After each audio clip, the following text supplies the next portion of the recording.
أهلا بيكم في حلقة جديدة من برنامجكم سايب أثر. مش دايما الخوف بيجي من حاجة غلط احنا عايزين نعملها. أوقات بيكون الخوف جاي من إننا عايزين نكون على طبيعتنا، نلبس حاجة تليق بينا، نغير شغلنا، نبدأ طريق جديد، نقول رأينا بصوت واضح. بس بنتردد، مش عشان احنا غلط، لكن عشان خايفين من الناس. الخوف من المجتمع مش دايما صوت عالي، ساعات بيكون همس جوه دماغنا بيقول لنا خليكي في المألوف، الناس مش هتفهم.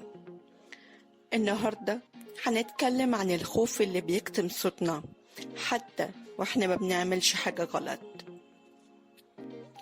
خلينا نشوف حكاية سلمى 29 سنة، خريجة تجارة وبتشتغل في شركة محترمة، بس قلبها عمره ما كان في الأرقام، كان دايما في الألوان.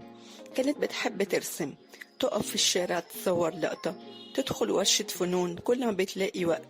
كان حلمها تسيب الشغل وتكمل دراسة فنون جميلة وتشتغل حاجة بتحبها. بس كل مرة بتفكر تاخد خطوة الخوف بيشدها لورا، مش خوف من الفشل، لكن خوف من كلام الناس، من الحكم، من النظرات، ومن الجمل الجاهزة. ازاي تسيب الشغل المستقر؟ هو ده وقته. خلي الفن هواية، الناس هتقول عليكي ايه؟ مش عارفة تحددي طريقك. وفي يوم من الأيام قالت لي أنا مش غلطانة، بس أنا تعبت من إني أدافع عن قراراتي كأني بعمل حاجة ضد المجتمع. سلمى نفسها تختار حياة تليق بيها، بس المجتمع بيحسسها إنها لازم تعيش حياة تليق بيه هو. الخوف من المجتمع مش بس خوف من الناس، ده أحيانا بيبقى خوف من فكرة فقدان القبول. من واحنا صغيرين بيتقال لنا ما تعملش كده، الناس هتقول ايه؟ فبتتربى جوانا فكرة ان الناس اهم من نفسنا. بنبقى حذرين جدا، مش عشان بنغلط، لكن عشان ما يتحكمش علينا. وده بيخلينا نأجل ونكتم ونتراجع، ومع الوقت بنفقد شجاعتنا. بس الحقيقة مش لازم نكسر المجتمع عشان نكون طبيعيين، احنا بس محتاجين نخلق مساحة نعيش فيها بصدق من غير ما نخاف في كل خطوة. الخوف من المجتمع مش عيب فيك، لكنه جاي من حاجات اتزرعت جوانا من زمان.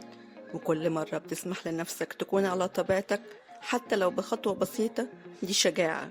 ما تخليش الخوف يغيب صوتك، خلي نفسك تسمعك وخلي اللي حواليك يسمعوك.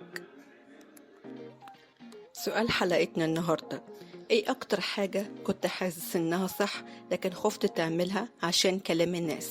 وهل خدت خطوة تجاهها ولا لسه؟ احكي لنا، حتى لو كانت تجربة بسيطة.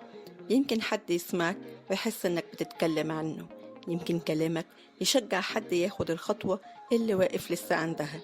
بسايب أثر احنا مش بنصحح، احنا بنسمع وبنحاول نطبطب على الخوف اللي سايب فينا أثر. كنت معاكم أنا بسمة في سايب أثر، اللي بنحكي فيه عن المشاعر اللي مش دايما بنلاقي لها مكان، وعن الأسئلة اللي بنسألها لنفسنا واحنا ساكتين، وبندور على المعنى في وسط الزحمة من غير تجميل. سايب أثر قريب لقلبك. أشوفكم الحلقة الجاية.